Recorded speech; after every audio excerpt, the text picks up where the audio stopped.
Hey everybody. Let me start by sharing what a delight it is to be here actually as a physical human being with you, seeing your faces, having to wear pants, not having to put signs on my door saying, kids, daddy is presenting currently, please do not enter. You probably recognize this. So I love to be here. And I'm going to take you through how OpenCRE.org can help you master security. Can we really ever master application security? I don't think so. It's just too much, right? We always need to look things up. And that's what OpenCRE is about. For those of you who don't know, who haven't seen OpenCRE, it's a website, obviously. It links the content, the requirements, the topics in standards and guidelines together. So if you're at an ASVS check, and you're looking into, for example, session token generation, you can see what you need to check. But OpenCRE will link you to the testing guide, how you can test this. It will link you to publications of NIST that talk more about binary, a random number generation, for example. It brings you to the cheat sheet that teaches you how to code. So it connects everything together. And how this works, that's what I'm going to talk about. And who am I? Well, I'm Rob.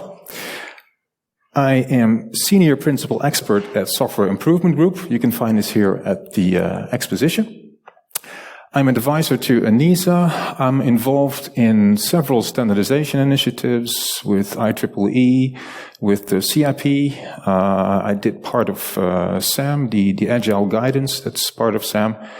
Work with the Dutch NCSC, also ISO standardization.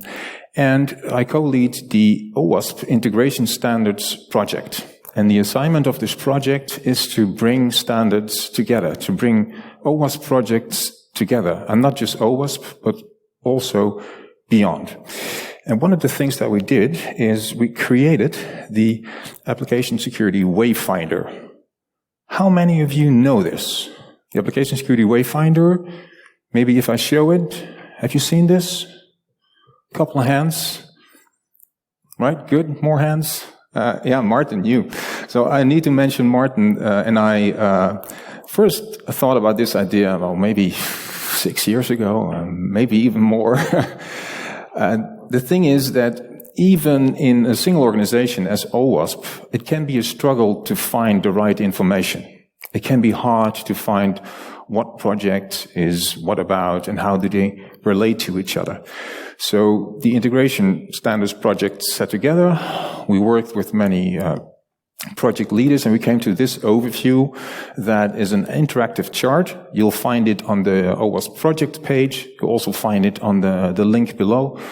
And it actually connects the different key OWASP projects to the specific activities and phases, if you allow me to use those words, in the software development lifecycle. So it is there to help find the right information. But we wanted to take this a step further because it's not just OWASP, it's the entire set of security resources out there, all the standards, all the guidelines. There's just so much. Actually, this is a bird's eye view of a report by ECSO listing all security standards. And this list alone is more than 200 pages, right? So it's quite hard to even grasp this list and its structure. So finding relevant security information is a struggle in general. And this is because it's bulky, it's fragmented, it's complex, it's confusing. And the problem is that engineers, testers, security officers, people at procurement who want to set requirements, they find it hard to select to find the appropriate information. And standard authors, it's hard for them to attract audience, to attract attention to their publication, but also it's hard for them to link to relevant other work and keep that up to date. And to illustrate this, a typical example is this. Let's say you're an author of a national standard for Denmark or the Netherlands doesn't matter. A national standard on security, so you're going to write down a couple of things, typically in your own native tongue. And this specific chapter is about secret management, and you start to write. And this can be a national standard, but it can also be a company wiki that talks about application security, or it can be a specific white paper about a topic. What always happens is that you want to refer your readers to other sources, and then you see, well, it is always top 10, of course, with sensitive data exposure, a couple of weaknesses with MITRE, with the CWE, proactive controls, and yada, yada, yada. There's all kinds of links. And this is a service, but it's also a burden. It's a burden for the author, because it has to find all this information, but also a burden for the reader, because where do I need to click on if I want to learn more? What's the structure? A couple of issues here. First of all, it's unclear why proactive control C6 is referred. I don't know about you, but typically I don't click on all these references to try to find out what they're about, because they can be 10 or 9. It's just too much. And some of them, if you click on them, they don't work. Even in current existing standards, many situations, you click on a link, it's quite important to learn more, but then you hit a 404. Or you hit an old version, right? Standards constantly progress. Or some great resources are missing. Readers of standards, they have trouble with this, obviously, and the standard author notices. So what happens is this.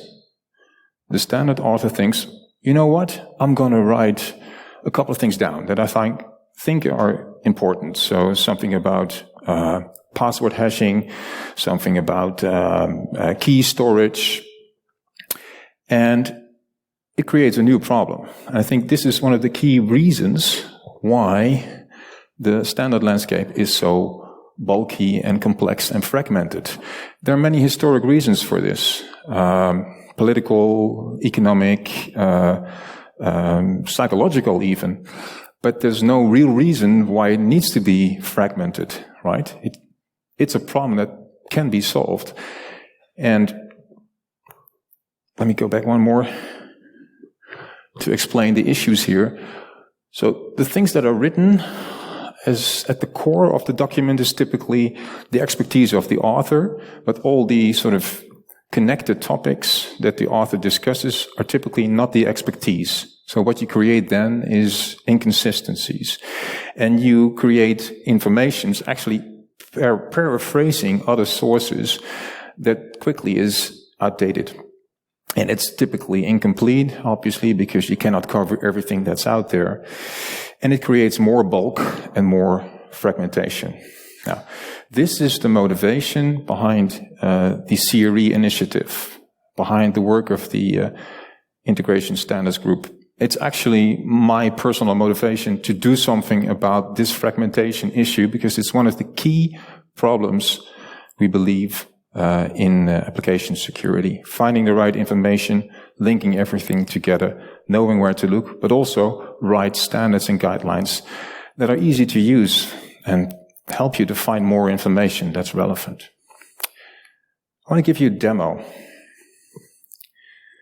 So here's the secrets management cheat sheet, the current one at OWASP. It is obviously about the management of secrets. And it contains, instead of a long list of links to CWE and NIST, etc., one link to OpenCRE. This is the intended mechanism. So it takes you to the OpenCRE website. It brings you to the topic of secret storage. And there you can see, it's linked. Of course, it's linked to the secret management cheat sheet.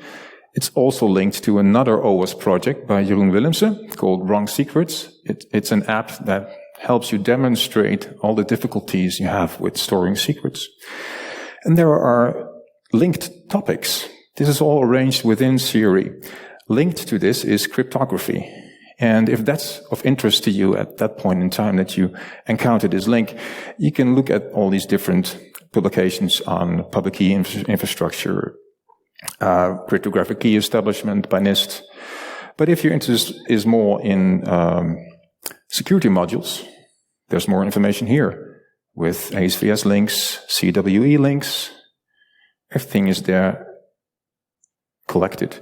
Something about the documentation of key management that's relevant, and a lot of different topics. For example,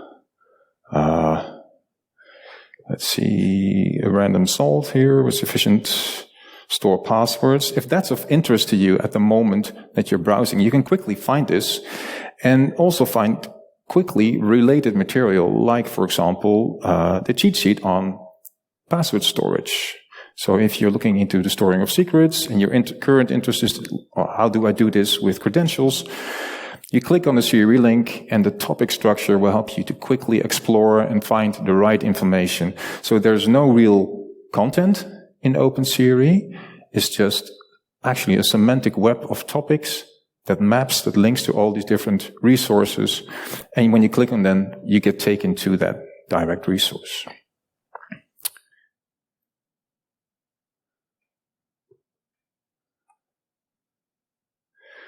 In this report, one of the recommendations is, it's an ANISA report about advancing software security, that the conclusion is that requirements largely overlap when you look at all the different standards, whether it's OT or IT or from NIST or BSI or OWASP. It's much about the same things. So why don't we develop a common repository for these shared security measures and then use that to link everything? Well, that's what we did with the OpenCRE. Looking at, for example, an ASVS check, like this one here, it's about securely storing privacy data, so personal data, privacy-sensitive data. There's a link to that for a publication by NIST on encryption. There's a link to that to a testing guide. So how can we link everything together and keep it up to date? How can we make that happen? There's a couple of problems. There are 3 problems, and we needed to address them. And we've been working hard on them. And I dare to say that we solved them. It took us 2 years and a lot of work with all the stakeholders involved. A lot of people were involved in this. The guys from SKF, the guys from the top 10, many experts we work with. The first problem is if you do it the sort of the old-fashioned way and you try to create one big spreadsheet where you type in what is linked to what, you get this. You need to map this specific section of the KPAC to that specific session of NIST. It's too much work. It's unmaintainable because these are just 4 standards. Imagine doing this for 20 standards or 100 standards. There's an example of this. I don't know if you're familiar with this work. This is the work by IoTsecurityMapping.uk. They took 100 sources on Internet of Things and they tried to link the different topic sections with each other. And they created this ginormous graph, and it's 1,000 pages of JSON specifications. And at the moment that they finished it, it was already outdated. This is the problem. If you do this, it works only if you stand still in time, but everything moves. It's unmaintainable. The solution we came up with is to not link between different standards, not link chapter 1.1 of NIST, blah, blah, blah, with paragraph X in the testing guide. No, is to link not between standards, but between a set of shared topics, these common requirements. How does that work? What does it look like? Here we have 4 standards, which each a section. So this section is about random number generation. This one is about testing session management. This one is a threat of credential falsification through prediction. And this one is from the mobile ASVS about session token generation. And they're all about secure session token generation. So the idea is to create one link from each standard to that common requirement, to that one topic. And if you do so, and if you do this for NIST and do this for the testing guide and KPAC, it's no longer an exploding problem. It's much simpler, because if you link from the MASVS to that topic, you also link to the other standards that also link to that topic. So that's how you solve the exploding link problem. But there's another problem. If you're a standard, if you write a piece on storing secrets, and you want to link to all these little subtopics because you want to go really deep technically, there's a large number of topics that are about storing secrets. And it's quite hard for a standard maker to go through the entire list of topics to find them. We solve this by introducing higher level topics. So, for example, the topic of secret storage.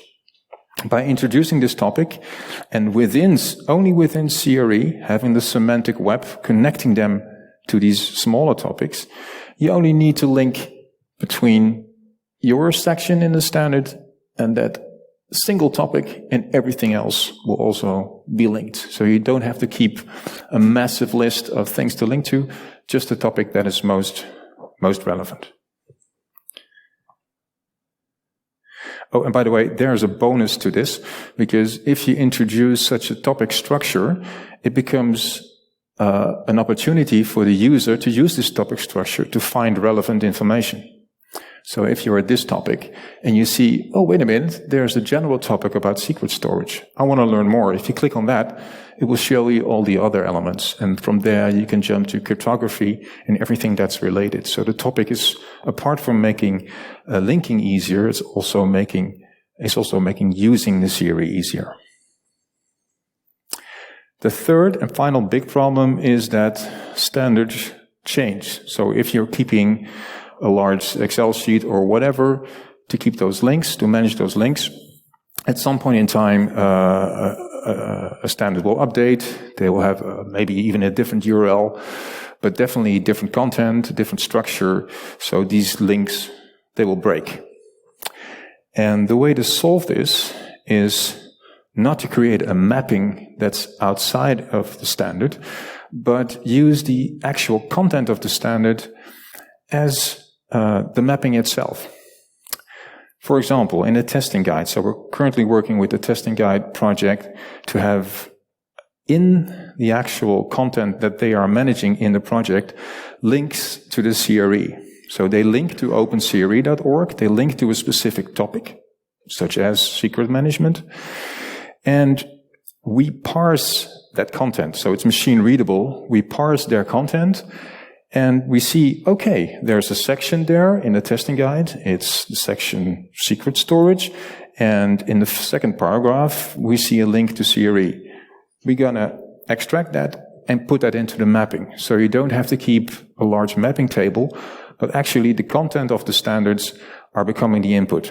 Now, of course, this really depends on adoption by the standards. So we're slowly working with the different projects to get them involved, and some might take some time, and we can make up for that by keeping a mapping and doing this with the community. So we have a mapping system where people can contribute and put in a pull request or issues where we can manage this together as a community. But the best way to manage it is to have the links in the actual standards so we can parse them and everything will be connected.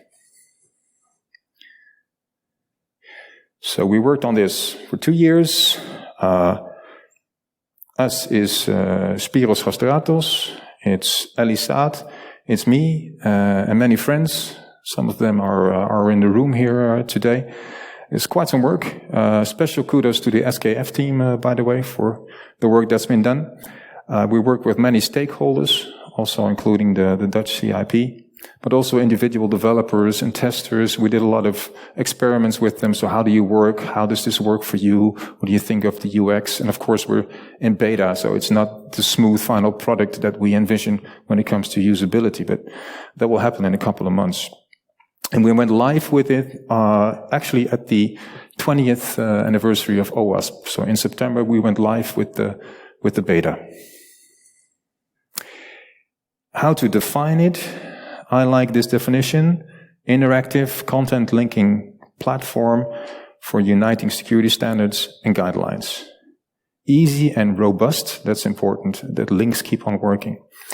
Access to relevant information when you design, when you develop, when you test, and also when you procure secure software. Procure means you're going to have some demands on requirements, if you will, for the software that needs to run. And the CRE allows you to specify those requirements, and since they represent a consensus in what they actually mean and refer to all the resources and what they are about, it becomes easier to set requirements, for example, when you have an external software company write software for you, but also internally. And what we've seen is that organizations find it very useful to refer to the CRE to help their developers, their security teams, to refer to the information that what they mean is the actual point with the requirement. So OpenCRE.org is the URL. There's mapping there with the ASVS, with the top 10, with NIST 63B, with NIST 53, that's the 800 series, OWASP proactive controls, the cheat sheets, the testing guide, and CWE. It has a linking mechanism, so there's a URL where you refer to a topic using a 6-digit random code that's connected to every topic, and there's all kinds of parameters that you can provide in the URL. For example, you can say, I want to jump directly to a specific source and deep link, or you can say, I want you to show the user this topic, but only show OWASP resources, or only show MITRE resources. So you have a lot of control in the URL with how you want your viewers, your readers to see the material that you are referring to. And it contains the topic structure. And it's the result of research by SRG. SRG allowed us to use their ISO 25010 based model that provides sort of a unified model on what application security is about. And we did many workshops, and we came to this specific topic structure. I dare to say that it is consensus, but if you create a certain conceptual structure,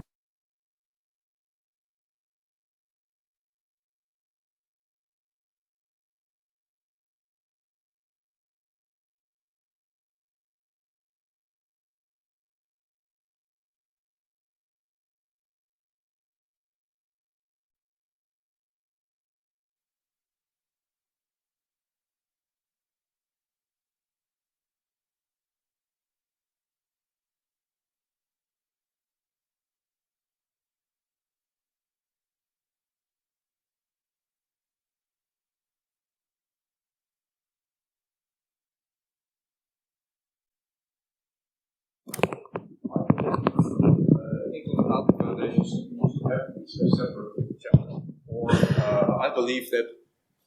Thank you. Output encoding has nothing to do with SQL injection. But thank you very much. That was quick. But the thing is, if we don't agree on a certain structure, we will never have a way to bind all these standards together. So yes, you can have long debates about what the actual structure is, but in the meantime, it helps a lot to bring everything and all those sources together. And I can show you part of it. This is, for example, the structure that connects encrypting personal data at rest. That's the lower level topic here at the bottom. Let me see if I can...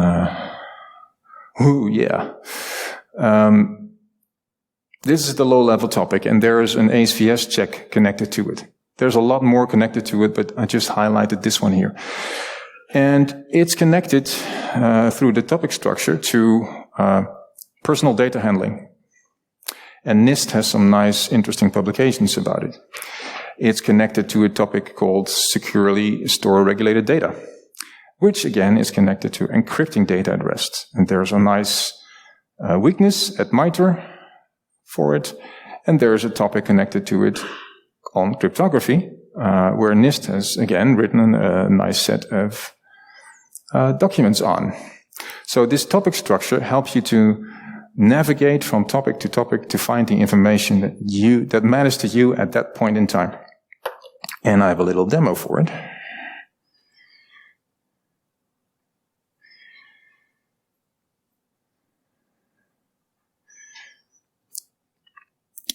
So this is the topic page for encrypting personal data at rest. This topic has an ACS check, it has a weakness, it has something at the testing guide, some cheat sheets that are connected to it. And then there is a topic on securely storing regulated data, which is connected to, in the end, secure data storage, which is connected to the top 10. So sensitive data exposure is connected to this topic for a reason, and this is the reason. So it becomes clear to the reader why certain resources are connected and why these resources from NIST are mentioned here. It is because they are about cryptography, and cryptography is a related topic here. And the same goes for personal data handling. Something else that you can do in Siri is search. For example, searching for session. And then you get all the standards and all the topics that are about session. Or you can search for salt. And you can quickly go from there to the related topics and all the standards that are about this. And apart from that, you can also browse. So this particular page takes you to the root topics, the highest level topics. For example, here we have authorized access.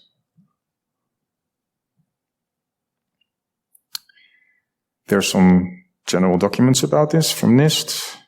There are some subtopics that are connected to this. For example, ensure that secure failsafe is in place. Oh, I want to learn more about that. There are some proactive controls here. There's a testing guide. There is interesting cheat sheet on authorization testing automation. And, of course, the topic itself. There's something about segregated components. So I can learn a lot more about this topic. And there's no writing here. There's just connected topics and links to the outside world, to the other standards.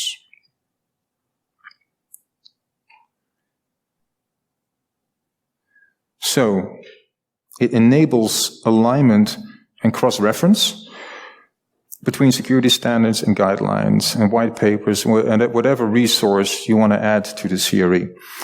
It makes it easier for standard makers to create a standard, but particularly to maintain it. It makes it easier for everybody to find and to use relevant information, for engineers, security officers, testers, procurement. But there's a bonus. So again, it's in its smallest form a linking mechanism that makes it easier to link, that links don't break. That's the simplest way to look at it. But there's a higher level way to look at it because of the mechanisms that I illustrated earlier. You can attain a shared understanding of what things mean. And that really helps between developers, testers, security teams, but also businesses want to set certain requirements. So also you can then achieve more consistency and less gaps and reduce the bulk and reduce the complexity that we currently have in standardization. What's the future? The near future is that we are aligning with standard makers and with other stakeholders to connect more standards. So we're working with ZAP currently. So ZAP is a dynamic analysis. And when it finds a certain weakness, it provides the user with a link to the CRE that helps them to learn more about this particular weakness. Not just what the weakness is about, but also the connected threads, the cheat sheets, the checks that you can do, the testing that you can set up to prevent this from happening. And core rule set. So also how you want to protect with specific rules in a firewall situation. That's also related, obviously, to security topics, and it makes it easy to link these things together. So when you look at a certain topic, you will not only find what the weakness is about, how you can fix it, how you can test it, but also what specific rules you can use in your software to detect those things and prevent those things from happening. SKF, of course, it's a lot about knowledge, and there's a big synergy between SKF and the CRE, and we're working to integrate the two initiatives together, and we've been working on this actually since the beginning of the CRE initiative. Cool ideas for features, gap analysis. If you take two standards, you can quickly identify what the gaps are and what one standard does not have and what the other standard does have. If you list what requirements your software complies with, you can quickly see if you comply with a specific standard, such as PCI DSS, to mention one. Graph visualization. So you saw me drawing some graphs where topics were related. We think it's very helpful to be able to visualize that graph in the interface as well and use that to navigate.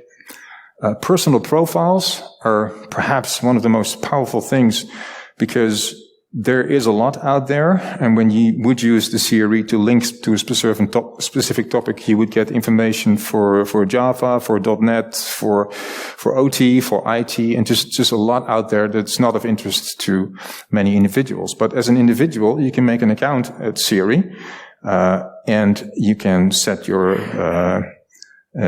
priorities. You can specify, okay, so I'm interested in IT, I want to focus on Java, I want to see everything from OWASP first or last, whatever, it's up to you. And then you can specify your filter to what you're going to see when next time you click a CRE link. So that helps you really to each time really narrow down the information you're looking for. Comments, getting some reactions from people on specific requirements, get some community data exchange, knowledge exchange going there. It's one of the ideas. Smart ranking, because it's a little bit like, of course, a connection of links, and links are being clicked, so you can collect that data, of course, privacy preserving, and use that data to show the information that's most popular. First, you can optimize the view in CRE of information that's being referred to. Of course, versioning. You can, if you refer to a certain topic, select whether you want to show the latest content, the current content of a specific topic, but also say, no, I want to freeze this in time. So I want to freeze this on 1st of April 2022, the content of the standards at that point in time. That's very helpful if you're, for example, talking about contracts and requirements. And last but not least, federated search.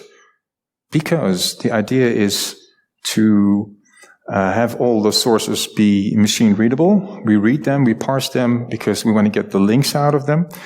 And when we read the texts, we can, of course, index it. And that will allow us to, if you want to use the search function in the interface of CRE, to actually search all the content of NIST and ASVS and represent that as a result. So we're becoming the, excusez le mot, that's the intention here, the Google of security resources. Our call to action, our plea, our request to you is to use OpenCRE.org. But I have to say, we don't see OpenCRE.org not per se something that you have as a bookmark and you go to and you use it. It's meant as sort of the glue between standards. So the most important thing is to have standards adopt the CRE. Please provide your feedback. This is the link to GitHub. Your contributions are very welcome. For example, if you have certain mappings between standards.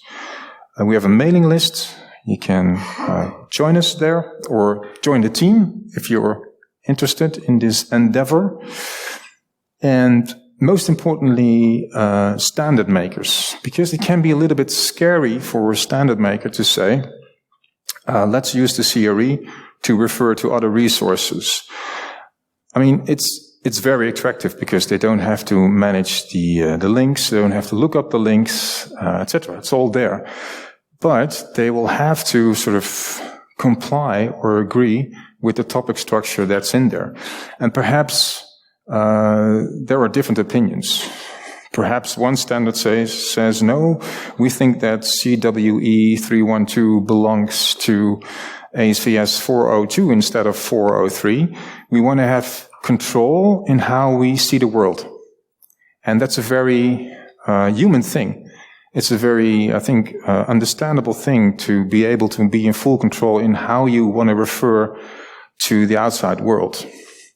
But if you look at ASVS now, for example, there are links to CWE, and that's very helpful. But I wish there were links to all the other topics, the WSTG, and it's in the CRE. But there's a certain, I wouldn't call it hesitation, but it's a bit exciting for any standard, including, for example, ASVS, to go ahead and commit to using the CRE, because you're actually deferring part of the work that you used to do to another organization. That's a matter of gaining trust, having a dialogue, and I believe we will succeed there.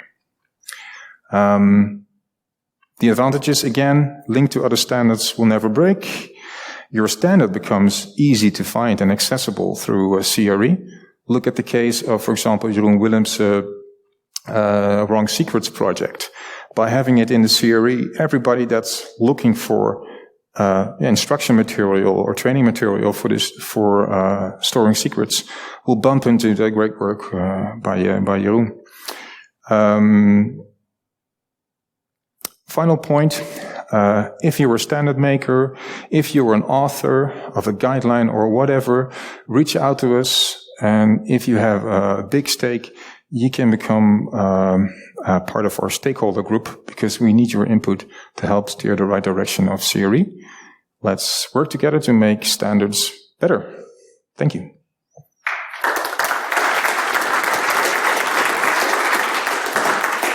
Thank you. And a very useful project. Any questions for Rob on CRE? Yes.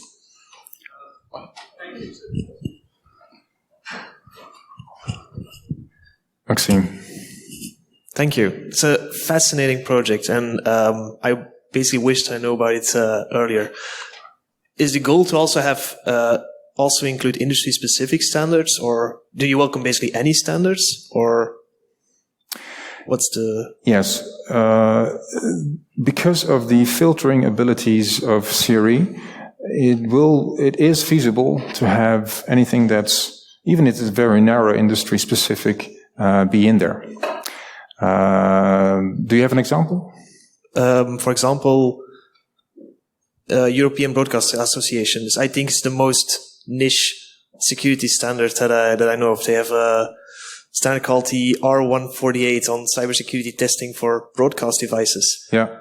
Which is something they seemingly came up with on their own, but has links to many other standards. And now I need to do these mappings. So it's... Yeah. There's a solution for that, which is the CRE. I mean, there's, even without industry-specific standards, there's so much out there that filtering and smart ordering of the results is a key thing that will make also the more niche elements possible to add. Think about the first time that you present this to a user and they see the broadcasting and they click on it, and wow, it can be super interesting, but also can be totally boring for them. There will be a button there that says, don't show me this standard anymore in my profile. I mean, that's fitting, because it's not for everybody, but you have the ability to map it.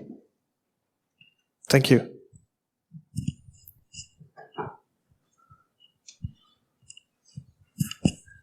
the question about niche standards also relates to the commercial standards.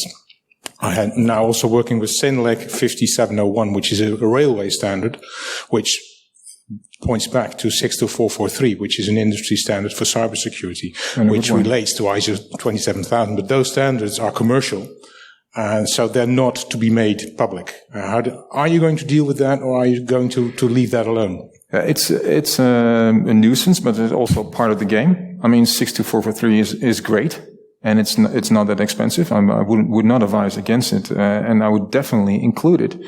But we cannot deep link to it. So we'll have to mention sections. And again, if we present it to a user and they think, oh, that's OT, which is the wrong thought, but let's say they will think that, they can say, we'll hide this for the coming time. But you still have the mapping. 6443 has the annoying habit of using the same numbers for something completely different and moving the content of one part to a completely different part. They're not the only ones. So this is, I think, an important reason to have versioning there, and also OWASP standards. And it's unavoidable. It's just like software. Sometimes you have to, for a part of your work, start over again to make things right. And it's something in versioning to take into account. It's something that we still have to build, but it's doable, definitely. Yes. And I noticed the OWASP Top 10 2021 is missing. It is. And this is part of our conversations with the 2021, because we can build a mapping, but what I would really prefer is to have the content in the 2021 version itself, so we can scan it. So that's ongoing.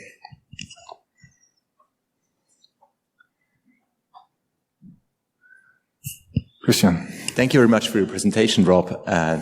Spyros reached out to Coralset 2 or 3 weeks ago, and we didn't really have an idea, and I really welcome you presenting this. Now I know why you reached out to me. It's very cool, and I hope we can link this up, because we're at the moment ramping up our rule documentation with all the tagging, so you can actually machine link to our stuff. The perfect moment, perfect project. Very cool. Nice. What I was thinking, in one of the early slides, you told us how difficult it is to link between different standards, and they're always moving, and you cannot deep link them all by hand. That's why you do machine. So, and you're kind of introducing a meta layer of terms. Yes. How do you do that? How do you pick the terms, and how do you know that yours are better than the ones that are existing? Yeah, so I think there's a big difference between actual content of a security standard and how you organize your chapters and your paragraphs, because that's what the topic structure is about. You can still be religious about it, the chapters and the paragraphs, but I think that it can always be overcome. It quickly becomes a silly discussion of whether you want to put topic X under Z or under A. You have to agree on something and agree to disagree. So let's use this. So I expect a lot of discussion still on the topic structure to be there. But the only way to achieve this interconnecting of everything is to get over that. And how we achieve this is the work of SNG. It's work that's been going on for a long time, is to have a unified model of how everything is connected to everything. We used that. We looked at all the sources that we connected with and see if it made sense, made adjustments.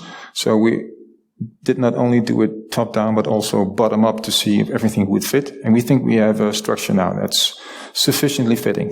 And there are some points that you think, I don't know if that's the most ideal, but the alternative is also not ideal. So there's always gray areas. So let's decide on something and get on with it. That's the strategy. Thank you. Any more questions? Okay, Rob, thank you very much. Pleasure.